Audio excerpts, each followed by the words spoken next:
Meus irmãos, a paz do Senhor. Amém.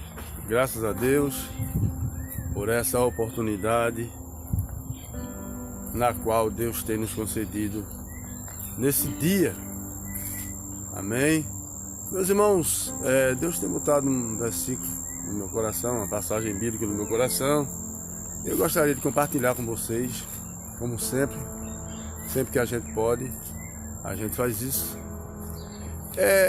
Há uma expressão, irmão, lá no capítulo 14, e a partir do verso 6, de 6 a 8, aí, do livro de Números, né? O quarto livro aí do Pentateuco, se não me falha a memória, que diz mais ou menos assim, eu estou sem a Bíblia, mas diz mais ou menos assim: a terra na qual nós passamos a espiar é terra boa, não é? Mas se Deus se agradar de nós, Ele nos dará a terra que mana leite e mel, não é? A gente sabe que um povo, irmãos, ele foi cativo no Egito por 430 anos. Deus permitiu que seu povo fosse cativo lá, mas Deus ele marcou uma data certa para tirar aquele povo, levantou um legislador, e a Bíblia diz que Deus ele caminhou com aquele povo 40 anos no deserto. Um povo que tinha sido cativo 430 anos, mas uma caminhada que duraria pouco mais de 50 dias, no máximo 2 meses, parando, né, levantando tenda, descansando, mas a pé, né? Aí Deus ele achou por bem passar 40 anos com aquele povo por conta da desobediência, porque houve coisas que aquele povo adquiriu, absorveu no Egito, que Deus tinha que tirar deles para que eles entrassem na terra prometida. Era um povo santo, era um povo peculiar, seu, né? Propriedade sua. Mas a Bíblia diz que Moisés ele manda 10 espias, 12 espias na frente para ver como era a terra, não é? Para eles se certificarem de como iam conquistar aquela terra, porque já tinha chegado nos seus ouvidos que tinham habitantes naquela terra. E os céticos eles pregam que a terra, Deus ele tomou a terra, ele invadiu a terra e deu o povo. Mas não é. Isso não procede. Aquela terra ela já tinha dono. Aquela terra ela foi comprada por Abraão, Isaac e Jacó na sua caminhada, na caminhada daqueles patriarcas. Só que depois de tantos anos, depois de 400 anos, a terra estava toda invadida, não é? Então era preciso reconquistar a terra. E quando Moisés morre, Josué ele herda essa missão Josué já era o general daquele povo, era Josué que lutava as batalhas, que comandava as batalhas, mas agora ele vai tomar conta do povo e tem a responsabilidade de entrar na terra. E de frente, ele já tem de frente uma das grandes dificuldades, que é passar o Rio Jordão. E a Bíblia diz que Deus ele permitiu que eles passassem o Rio Jordão a seco, não é? Mas agora eles estão de frente de uma muralha. Porque na verdade essa terra na qual Deus prometeu tinha que passar por Jericó. Josué aí na sua caminhada como general, ele conquistou aí 31 cidades, incluindo Jericó. Mas nenhuma teve tanta dificuldade como a cidade de Jericó. A cidade de Jericó era uma cidade fortalecida, tinha 9 metros, sua muralha tinha 9 metros de altura e sua largura tinha de 5 a 6 metros, onde muitas pessoas, estudiosos dizem que um carro fazia volta, né? Fazia volta em cima dela. E Jericó ela tinha 2 muros, ela tinha seu muro maior, mais largo, né? E tinha um contramuro dentro. Também tinha um muro de 9 metros de altura também dentro e que media aí 2 metros de comprimento. E a história diz que entre um muro e outro existiam habitações que provavelmente a casa de Raabe, a prostituta que ajudou aqueles homens enviados de Deus, morava ali entre aqueles dois muros. Mas, e também, irmãos, antes de chegar ao muro, quando você chegava ao muro, existia uma vala muito profunda ali, né? De provavelmente 7 metros de profundidade, para evitar que as pessoas se aproximassem daquela cidade, daquela muralha. Mas Deus ele dá uma ordem a Josué de que aquela cidade teria para que fosse derrubada, teria que ser dado voltas nela, 6 voltas. Né? Durante uma semana se daria 6 voltas rodeando aquela cidade. Mas o que eu acho interessante é que a circunferência daquela cidade, ela media 32 quilômetros. E Deus ele foi claro quando ele disse, olha, você vai dar 6 voltas durante a semana, todo dia vai dar uma volta e voltar para o arraial, e no último dia, no 7º dia, você vai dar 7 voltas, ou seja, 7 vezes 32. Então, o que eu quero trazer como meditação nesse dia para nós, é que existe uma terra que foi prometida para nós, uma terra que manda leite e mel. Agora, essa terra, ela só vai ser conquistada mediante a obediência.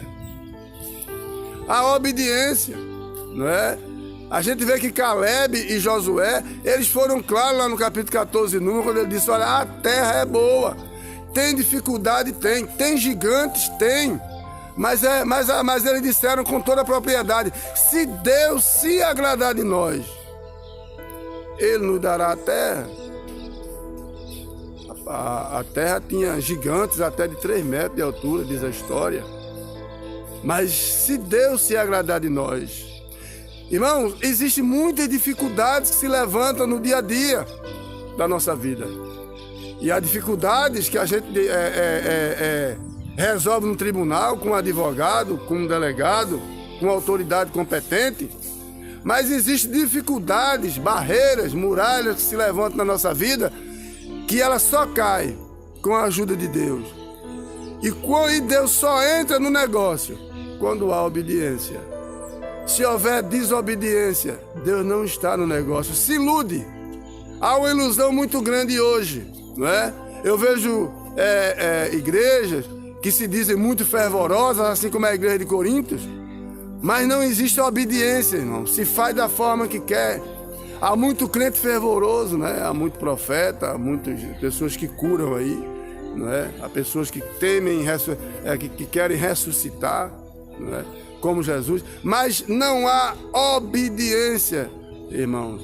E o que eu quero te trazer nesse dia é que se você quer conquistar alguma coisa na sua vida, se existe alguma barreira na sua vida, alguma muralha que precisa ser derrubada, como essa que está atrás de mim, ela é uma réplica, né, da muralha de Jericó, só que essa que só tem 2 metros.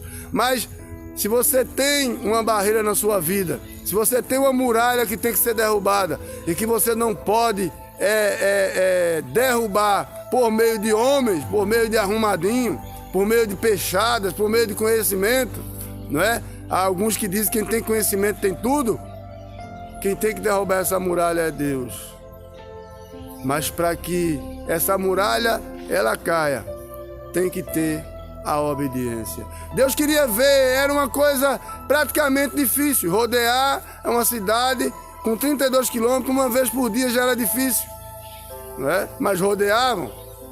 Em menos de um dia eles faziam isso, porque 50 quilômetros é caminho de um dia, mas 32 é menos de um dia. Então eles faziam isso, mas descansavam. Mas no último dia Deus disse, não, vocês têm que dar 7 voltas para que a muralha caia. Então quando a muralha, quando eles deram as 7 voltas, e a Bíblia diz que houve obediência aos sacerdotes, os sacerdotes também obedeceram, não é? Que hoje é uma coisa muito escassa, um sacerdote obedecer a palavra de Deus, querem fazer do jeito que quer, não é? Para garantir o seu dízimo e oferta. Essa é a grande verdade. Mas quando os sacerdotes obedeceram e tocaram as cornetas, e aquelas pessoas também obedeceram àquele general e àqueles sacerdotes, e gritaram, né? Então a muralha caiu. Isso fala, irmãos, de louvor, né? Quando tocaram aquelas trombetas, a muralha ela caiu. Fala de louvor, fala de cântico, né? Fala de você cantar, né? Para que as barreiras caiam. O louvor, irmão, ela derruba qualquer dificuldade, né? Existiam em Israel na época 3 tipos de trombeta, né?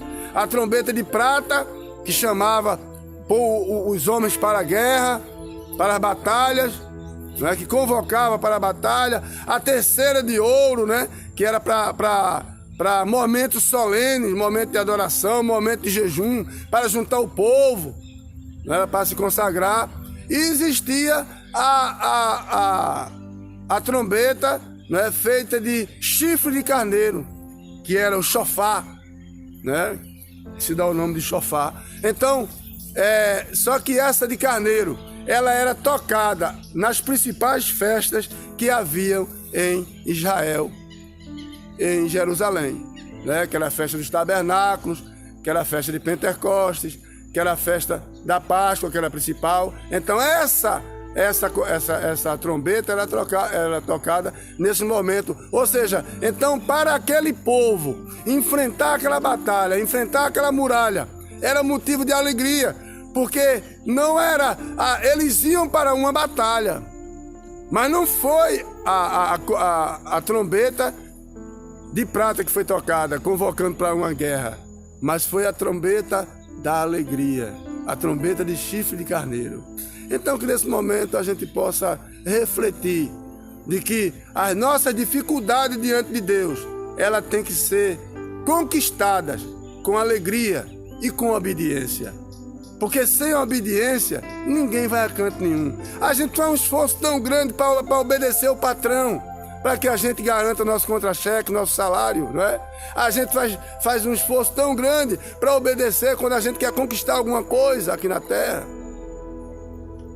Mas entenda que há uma terra que emana leite e mel, nos esperando, nos aguardando, porque foi preparada para os santos. Para os santos. E para ser santo, tem que ter obediência. Amém? Obedece que a muralha cai. Obedece que o filho volta. Obedece que o esposo volta. Obedece que a esposa ela volta. Obedece, aleluia, que a alegria ela volta. Obedece que a muralha que está atrapalhando a tua vida, ela vai cair.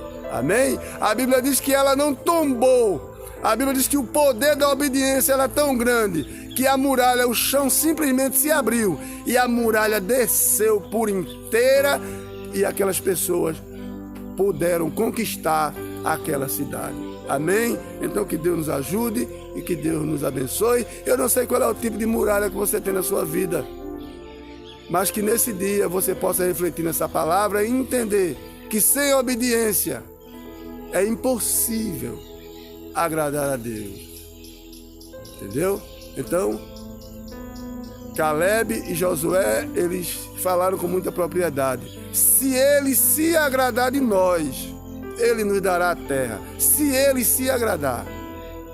Amém? Então que Deus ele possa se agradar de mim, de você, de cada um de nós nesse dia. E que a muralha da nossa vida, a muralha que está atrapalhando nossa vida pessoal e espiritual, ela possa cair por terra e nós possamos conquistar a cidade santa, a nossa morada espiritual. Amém? Que Deus te ajude e que Deus te abençoe, em nome de Jesus.